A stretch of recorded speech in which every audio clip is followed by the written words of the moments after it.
Hey guys, welcome back to the 28 days of Matthew. So today we have Matthew chapter 21. So quick overview. We had the intro to Palm Sunday.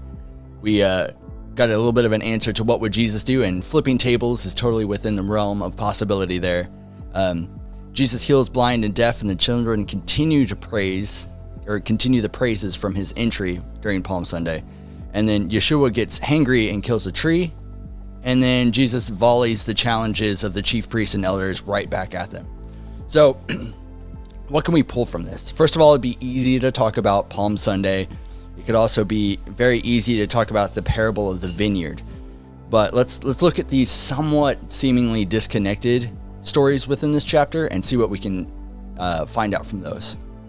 So let's chime in or start in with the section of verses 12 and 13 where we see about the temple complex. You have a bunch of vendors doing their thing in order to make the temple process a little bit easier. And they're trying to make the sacrifices a little bit easier. Like, you need a dove, you need a goat, flour, oil, whatever you need, here, we've got it. But that made the process approachable and enabled people to fulfill their commanded duty, but it also turned them a profit. And we'll get to why that was a problem here in a little bit. Now let's skip to the section about the fig tree.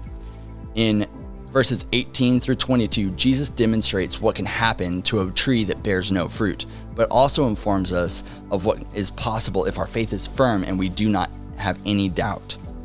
All right, then after that section, we'll go to verses 23 through 27, and it's where Yeshua asks the priests and elders a question that makes them question themselves and see if they will respond honestly. From these stories, we can see an underlying message about unwavering faith.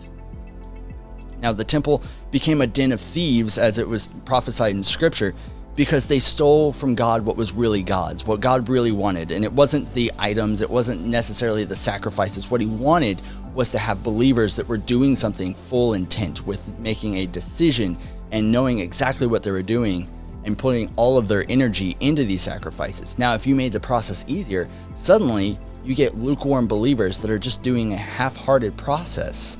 So they were stealing the full devotion that God wanted from his people by making the process a little bit easier.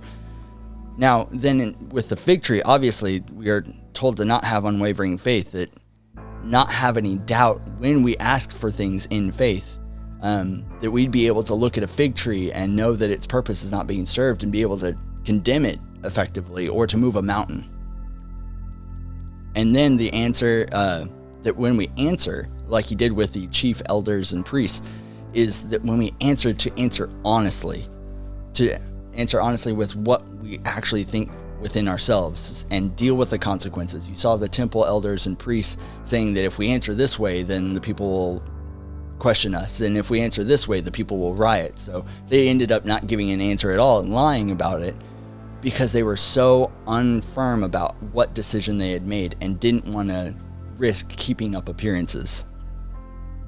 And we also see in the parable of the two sons, verses 28 through 32, that those who waver can transition to a place of steadfast, unwavering belief. But for those that proclaim to be steadfast and unwavering, that for them to fail to fulfill their end of the bargain, to just decide, no, I'd rather not, that is where they become a disappointment. The people that start off not believing in God and maybe living a life of sin, they're not a disappointment because they still have promise. They still have the hope. They still have the ability to decide to be steadfast and to believe in God and believe in Yeshua.